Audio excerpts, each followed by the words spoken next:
প্রিয় দর্শক, আজকের ভিডিওতে খুবই মূল্যবান অসাধারণ একটি ইসমে আজম আমি আপনাদের সঙ্গে শেয়ার করব। প্রিয় দর্শক, এই ইসমে আজমকে আপনি মাত্র 21 বার পাঠ করুন।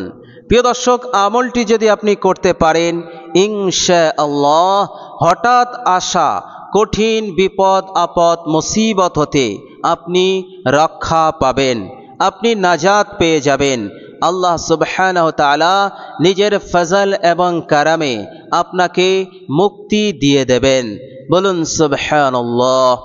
প্রিয় দর্শক, আপনি হয়তো মনে করছেন চারিদিকে আমার বিপদ, দায়ে বাঁয়ে সামনে পিছনে সব দিকে আমি বিপদে আছি, পাহাড় সমান বিপদের মধ্যে আমি পতিত।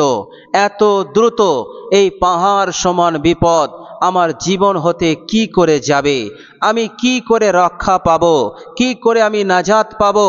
প্রিয় দর্শক, এই ইসমে আজম অসাধারণ ইসমে আজম।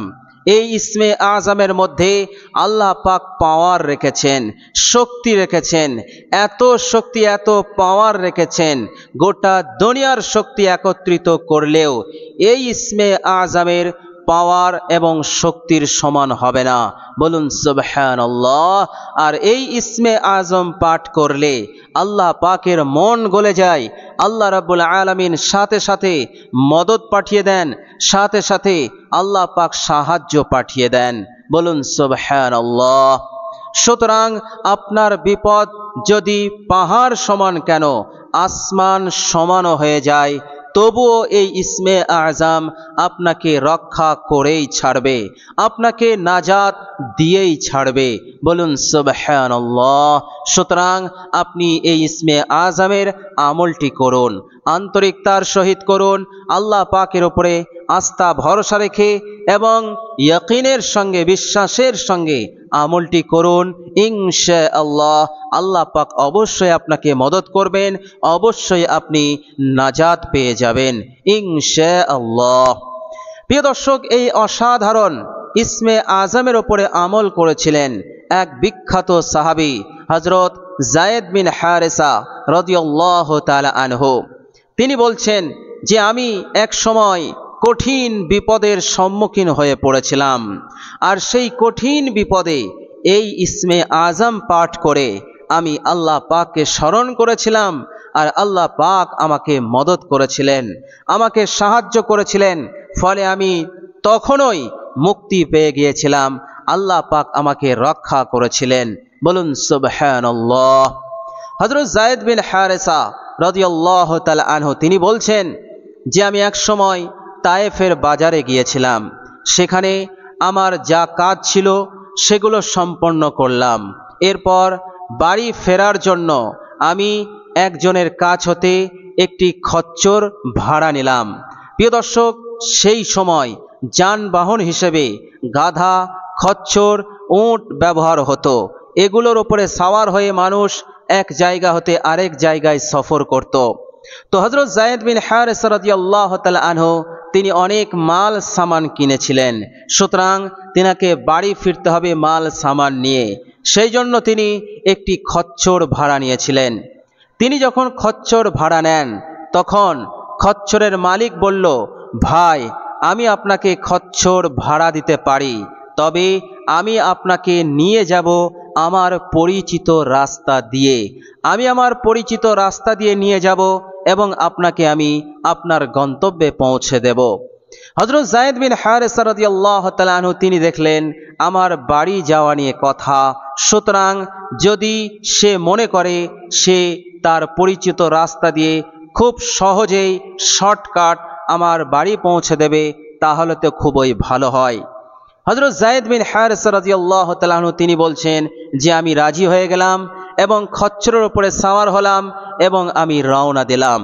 এরপর যায়েদ বিন হারেসা রাদিয়াল্লাহু তাআলা আনহু বলছেন যে এই খচ্চরের মালিক আমাকে নিয়ে যেতে যেতে এমন একটি জায়গায় নিয়ে আসলো যেখানে রাস্তা শেষ, আর কোনো রাস্তা নেই। আমি এদিক ওদিক তাকিয়ে দেখলাম যে সেখানে অনেক মানুষ নিহত হয়ে পড়ে আছে, তাদের লাশগুলো বিক্ষিপ্তভাবে পড়ে আছে।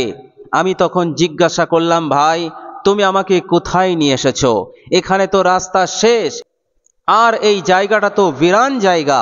তখন সেই ব্যক্তি বলল, হ্যাঁ, রাস্তা এখানেই শেষ, এবং আমি তোমাকে জেনে বুঝে এখানে নিয়ে এসেছি। প্রিয় দর্শক, হযরত যায়েদ বিন হারিস রাদিয়াল্লাহু তাআলা আনহু তিনি বলছেন, আমি তখন বিশ্বাস করে নিলাম এখানে যত মানুষ নিহত হয়েছে এবং তাদের লাশ পড়ে আছে, এই সমস্ত নিহত মানুষগুলোর খুন এই ব্যক্তিই করেছে, এবং সে আমাকেও খুন করতে চায়, এই জন্য সে আমাকে এমন জায়গায় নিয়ে এসেছে। হযরত যায়েদ বিন হারিস রাদিয়াল্লাহু তাআলা আনহু তিনি বললেন, আচ্ছা ভাই, তোমার মতলব মনে হচ্ছে অন্য, সুতরাং এক কাজ করো, আমার কাছে যা সামান আছে, আমার কাছে যা কিছু আছে আমি তোমাকে দিয়ে দিচ্ছি, আমাকে যেতে দাও, আমি চলে যাই। তখন সেই দস্যু বলল, না, তোকে আমি যেতে দেব না, তোর মাল সামান তো নেবই এবং তোকে হত্যাও করব। প্রিয় দর্শক, হযরত যায়েদ বিন হারিস রাদিয়াল্লাহু তাআলা আনহু তিনি বলছেন, আমি যখন নিশ্চিত হলাম যে এই দস্যু আমাকে খুন করবে, আমাকে জানে মারবে, তখন আমি বললাম, ঠিক আছে ভাই, তুমি যখন আমাকে মেরেই ফেলবে, তাহলে আমার শেষ ইচ্ছাটা একটু পূরণ করো। তখন সে বলল যে তোমার শেষ ইচ্ছা কি? তখন যায়েদ বিন হারিসা বললেন যে আমাকে 2 রাকাত নামাজ পড়তে দাও।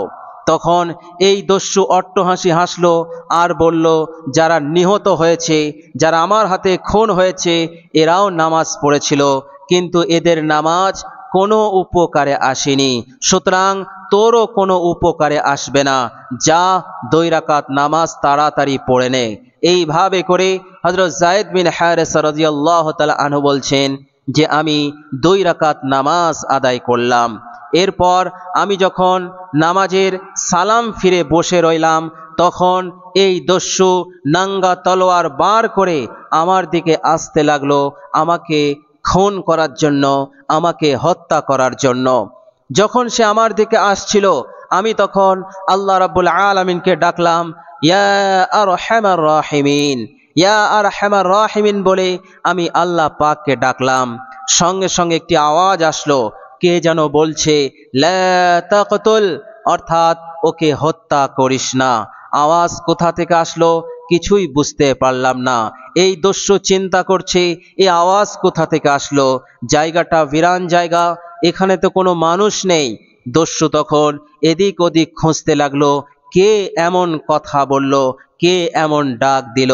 পরিশেষে সে কাউকে দেখতে না পেয়ে সে আবার আমাকে হত্যা করার জন্য সে আমার দিকে অগ্রসর হলো। আমি আবার চিৎকার মেরে বললাম, ইয়া আরহামার রাহিমিন। আবারও সাথে সাথে কে যেন বলে উঠল, লা তাকতুল, ওকে হত্যা করিস না। দস্যু এবারও অবাক হয়ে গেল, এই কথা কে বলে, এই ডাক কে দেয়? সে আবার খুঁজতে লাগলো, কিন্তু সে কাউকে পেল না। অবশেষে সে আবার আমাকে হত্যা করার জন্য অগ্রসর হলো। আমি আবার চিৎকার মেরে বললাম, ইয়া আরহামার রাহিমিন। এবার আমি দেখলাম আমার সম্মুখে এক ঘোড় সাওয়ার প্রকাশমান হলো এবং সে মাটিতে নামলো। নামার পর এই দস্যুকে তার হাতে যে অস্ত্র ছিল এবং সেই অস্ত্রর মাথা দিয়ে আগুন জ্বলছিল এবং সেই অস্ত্র দিয়ে এই দস্যুকে আঘাত করলো এবং দস্যুকে হত্যা করলো। এরপর আমি সেই ভাইকে ডাকলাম এবং জিজ্ঞাসা করলাম, ভাই, তোমার পরিচয় কি? তুমি কোথা থেকে এসেছো? তখন সেই ব্যক্তি বলল, হে আল্লাহর বান্দা, আমি কোনো মানুষ নয়, আমি হচ্ছি আল্লাহ পাকের ফেরেশতা। বলুন সুবহানাল্লাহ। তুমি যখন আল্লাহ পাককে প্রথমবার ডাকলে ইয়া আরহামার রাহিমিন বলে, আমি তখন 7ম আকাশে আছি এবং আল্লাহ পাক আমাকে অর্ডার করলেন, হে আমার ফেরেশতা, যাও, আমার এক বান্দা বিপদে পড়েছে, তাকে সাহায্য করো। আল্লাহ পাকের হুকুম পাওয়ার সাথে সাথে আমি এই দস্যুকে বললাম, লা তাকতুল, একে হত্যা করিস না। কিন্তু এ মানল না, আবার সে হত্যা করার জন্য অগ্রসর হলো। এরপর দ্বিতীয়বার তুমি যখন ডাকলে, আমি তখন দুনিয়ার আসমানে এসে গেছি। এরপর তৃতীয়বার তুমি যখন ডাকলে, তখন আমি তোমার কাছে তোমাকে সাহায্য করার জন্য আমি পৌঁছে গেছি এবং তোমাকে আমি মদত করলাম এই দস্যুকে হত্যা করে, এই দস্যুকে দুনিয়ার বুক থেকে সরিয়ে দিয়ে আমি তোমাকে মুক্তি দিলাম। এটা আল্লাহ রাব্বুল আলামিনের হুকুমে হয়েছে। আর তুমি যে ইসমে আজম পাঠ করেছো, এই ইসমে আজমের বরকতে আল্লাহ পাক তোমাকে সাহায্য করেছেন। বলুন সুবহানাল্লাহ। তো প্রিয় দর্শক, সেই অসাধারণ শক্তিশালী ইসমে আজমটি হচ্ছে ইয়া আরহামার রাহিমিন। প্রিয় দর্শক, আপনি এক জায়গায় বসে এই ইসমে আজমটি আপনি 21 বার পাঠ করবেন। তবে আমলটি করার এক বিশেষ পদ্ধতি আছে। পদ্ধতিটা হচ্ছে, আপনি সর্বপ্রথম অজু করে নেবেন। অজু না থাকলে অজু করবেন, উত্তম রূপে অজু করবেন। অজু হয়ে গেলে কালেমায়ে শাহাদত একবার পাঠ করবেন। এরপর আপনি পাক ও পবিত্র জায়গায় বসবেন। বসার পর নিজের গুনাহের ওপর অনুতপ্ত লজ্জিত হয়ে আপনি 3 বার ইস্তেগফার পড়ে নেবেন। আস্তাগফিরুল্লাহাল্লাযী লা ইলাহা ইল্লা হুয়াল হাইয়ুল কাইয়্যুম ওয়া আতুবু ইলাইহি। এই ইস্তেগফার আপনি 3 বার পড়বেন। এরপর বিশ্বনবী সাল্লাল্লাহু আলাইহি ওয়াসাল্লামের ওপর একবার দরুদ ইব্রাহিম পড়ে নেবেন। এরপর আপনি এই অসাধারণ ইসমে আজমটি বিরতিহীনভাবে 21 বার পাঠ করবেন। ইয়া আরহামার রাহিমিন, ইয়া আরহামার রাহিমিন, ইয়া আরহামার রাহিমিন। ইনশাআল্লাহ আল্লাহ সুবহানাহু ওয়া তাআলা আপনার এই আমলের বরকতে আপনাকে সাহায্য করবেন। বিপদ হতে আপনাকে পরিপূর্ণরূপে দ্রুত মুক্তি দিয়ে দেবেন এবং আল্লাহ সুবহানাহু ওয়া তাআলা এই আমলের বরকতে আপনার মনের আশাকে তিনি পূরণ করে দেবেন ইনশাআল্লাহ।